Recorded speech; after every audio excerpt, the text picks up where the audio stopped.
Hello guys, welcome to my channel sports vines. आज फेरि मैले नयाँ क्रिकेटको न्युज ल्याएको छु।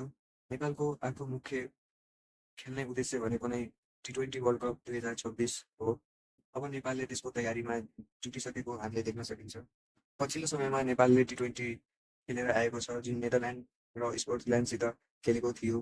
त्यो T20मा पनि राम्रो प्रदर्शन गरेर आएको छ। त्यसरी नै नेपालले प्रदर्शन गर्नुपर्ने हुन्छ T20 वर्ल्ड कप 2026को क्वालिफायरमा, जुन कि आगामीको दिनमा आउँदै रहेको देखिन्छ हामीले। यसमा क्वालिफाई गर्नका लागि धेरै सजिलो नभनौँ तर गाह्रो पनि छैन। किनभने नेपालले जुन हिसाबको क्रिकेट खेलेको छ त्यो हिसाबको क्रिकेटले नेपाललाई अवश्य नै 2026को T20 वर्ल्ड कप खेलाउनेछ।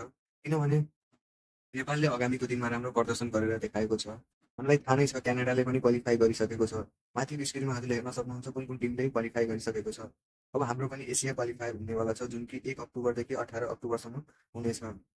यो क्वालिफायर एकदमै महत्त्वपूर्ण रहेको छ, किनभने यसमा क्वालिफाई गरे मात्र हामीले T20 वर्ल्ड कप 2026 खेल्न मौका पाउनेछौँ। त्यसैले यसलाई ध्यानमा राखी नेपाल क्रिकेट टिमले राम्रो प्र्याक्टिस तथा प्रदर्शन गरेर देखाउनु पर्ने हुन्छ। नेपाल क्रिकेट टिमले नयाँ नयाँ रूप धारण गर्नुपर्ने हुन्छ। अब आउने वेस्ट इन्डिजसँग सिरिजमा राम्रो प्रदर्शन गर्नुपर्ने हुन्छ। पछिल्लो सिरिजमा रोहित पौडेलको नराम्रो प्रदर्शन हामीले देख्न सकिन्छ। त्यो प्रदर्शनलाई रोहित पौडेलले सुधारी राम्रो प्रदर्शन गर्नुपर्ने हुन्छ, किनभने रोहित पौडेल भनेको नेपाल टिमको क्याप्टेन हुन्। यदि क्याप्टेनले पर्फर्मेन्स गर्यो भने मात्र टिम राम्रो गर्न सक्छ। यसरी नै आउने गर्ने वेस्ट इन्डिज सिरिजमा राम्रो प्रदर्शन सबै प्लेयरले गर्नुपर्ने हुन्छ। अनि मात्र हामी T20 वर्ल्ड कप 2026को क्वालिफायर विजय भई हामी पनि 2026को वर्ल्ड कप खेल्ने मौका पाउँछौँ। यसका लागि मात्र टप 3 आउनुपर्ने हुन्छ। यसमा 9 टिम भाग लिएका छन्, जुन हजुरलाई थाहा पाइसक्नुभयो होला। त्यो माथिको स्क्रिनमा पनि देखाइएको। नेपालको टिम अस्ति भर्खरै स्कटल्यान्ड तथा नेदरल्यान्डसँग सिरिज खेलेर नेपाल फर्किसकेको हामीले पनि देख्न सकिन्छ। त्यसमा रोहित पौडेलको इन्टरभ्यू पनि सुनिसकेका छौँ। त्यसमै रोहित पौडेलले भनेका छन् कि हाम्रो लागि यो एकदमै राम्रो सिरिज भएको थियो।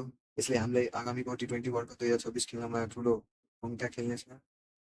त्यो म्याचको स्टार भनेको नन्दन यादवले पनि केही केही कुरा भनेका छन्, जुन कि भनेका छन् कि लास्ट ओभरको म्याच चौका गएको थियो, जुन कि मेरो हात राम्रो थिएन। यदि मेरो हात राम्रो हुन्थ्यो भने त्यो छक्का नै हानेर जिताउँथे। यस्ता कुराहरू नेपाली टिम नेपाल फर्केर आएर कुरा गरेका छन्। अब फेरि नयाँ जोससँगले प्र्याक्टिस गरौँ र नेपाललाई 2026को वर्ल्ड कप खेलाउँ। आजको लागि यति नै। अब अर्को भिडियोमा